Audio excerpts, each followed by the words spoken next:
Hi again, Coach. Thanks for joining me today. In this video, we're going to deal with a very sensitive issue: child abuse in sport.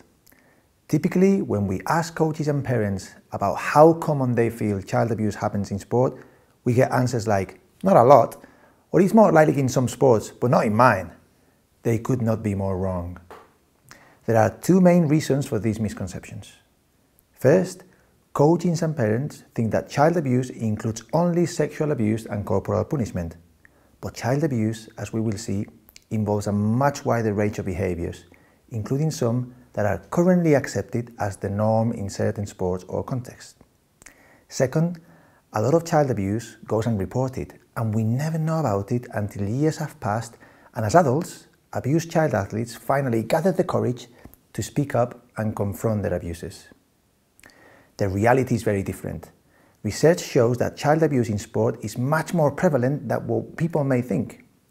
For instance, in a survey of organised sport in the UK in 2011, 75% of children and young people reported emotionally harmful treatment during their participation.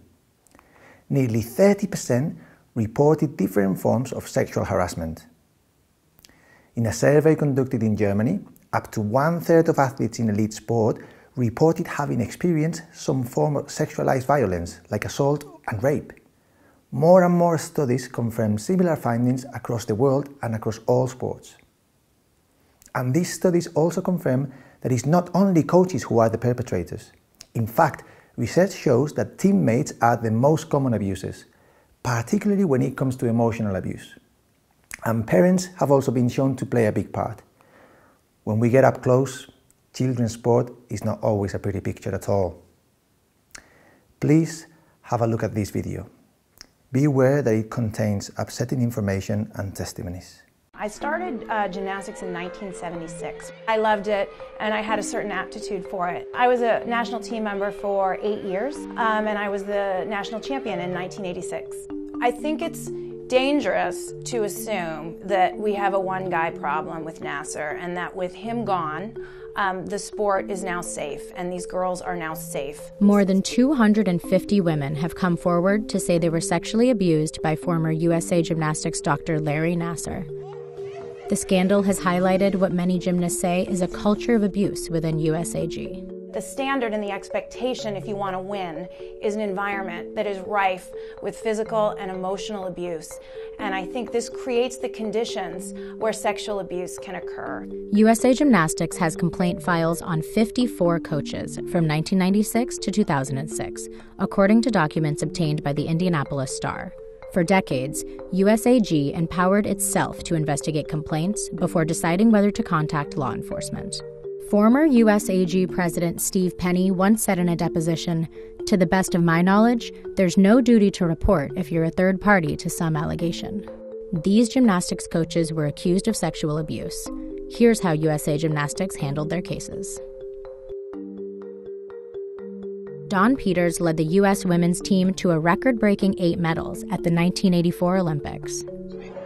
The head coach of the American women's team is Dawn Peters, one of the most respected men in gymnastics. In 2011, 3 gymnasts told the Orange County Register that Peters had sex with them when they were teenagers in the 80s.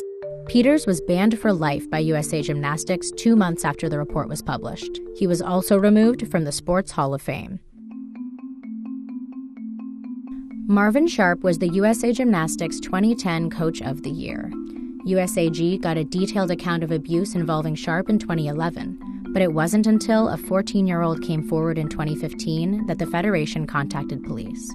Sharp was arrested in August 2015 and committed suicide in his jail cell 1 month later. Stephen Infante was a popular coach in New England gymnastics. In 1997, gymnasts accused Infante of having sex with them when they were teenagers. After an internal investigation, USA Gymnastics barred Infante for life, but the organization didn't go to the police. And Infante continued coaching girls at gymnastics summer camps. Infante was charged with raping one of his former athletes a decade later and was convicted in 2010. Last year, a nonprofit called the U.S. Center for Safe Sport was put in charge of preventing and handling abuse in Olympic sports. And in the wake of the Nasser scandal, the entire USA Gymnastics board has been forced to resign.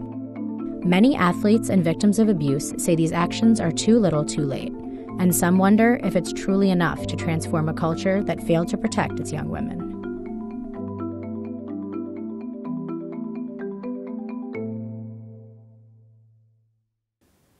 It's heartbreaking to watch videos like this, but it is important that we remove the taboo and openly face these issues, so they happen less and less until they are completely eradicated. The first thing we need to do to stamp out child abuse is to have clarity about what it is. UNICEF recently led a large working group to develop the International Safeguards for Children in Sport. This text contains some very useful definitions. Let's have a look at them. Abuse refers to the acts of commission or omission that lead to a child experiencing harm. Harm refers to the negative impact or consequences of those acts upon the child. These definitions are still quite generic and broad. To fully grasp this issue, we have to understand that there are different categories of child abuse. UK Coaching and the Child Protection in Sport unit of the NSPCC in the UK have identified 4 major categories of child abuse. 1. Neglect. 2. Physical abuse. 3. Sexual abuse. And 4. Emotional abuse. Let's review each category in detail. Neglect takes place when adults do not meet the basic physical and psychological needs of children. Examples in sport include making kids train in too hot or too cold conditions, not giving them sufficient breaks, or failing to provide adequate supervision. Physical abuse happens when someone causes physical harm or injury to a child. Examples in sport include hitting, pushing, or giving a child performance-enhancing drugs. It is important to know that some forms of overtraining also count as physical abuse. Sexual abuse occurs when adults or other young people use children to meet their own sexual needs.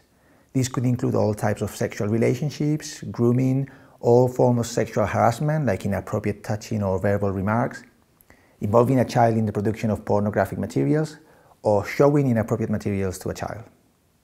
Finally, emotional abuse refers to the ongoing psychological maltreatment of a child, and it can have long-lasting negative effects on the child.